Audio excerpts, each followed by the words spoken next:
There are 3 different ways that you can add cascading style sheets or CSS to your web page or web pages: inline, internal, and external.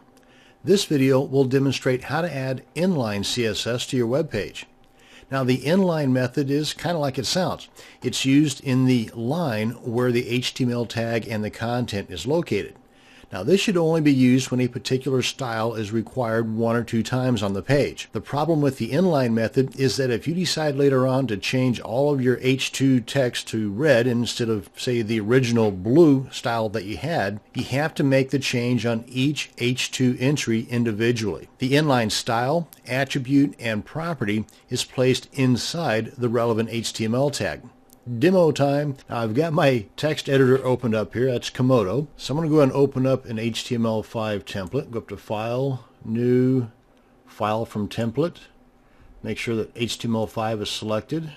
Click on Open. And let's go ahead and put in my page title. And in the body, I'm going to go ahead and add an H2 style along with some text for that H2 tag. I got the open bracket, H2 space, and the attribute is style, equals, give me a couple of double quotes, backspace into those double quotes, and I want to make the background color, which is the property,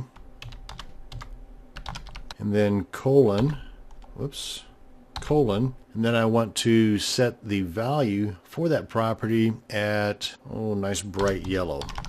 And let's close that out. You see, with Komodo, it goes ahead and adds the closing H2 tag already. So now that I want to put in my content, and let's add our paragraph. Again, another example of the inline CSS style.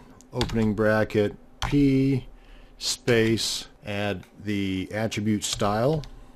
And with it automatically popping up there, I just hit the return key and it fills in the blanks for me. And I want to put in double quotes, but I'm going to only put in 1 this time. And you see how it automatically fills in the second one for me? I want to add the property. And by the way, you can add multiple properties and multiple values to the same style. You just have to separate them by the semicolon. So now that I need the property value separator, which is the colon. And you can see here that you've got the little tip box that pops up there.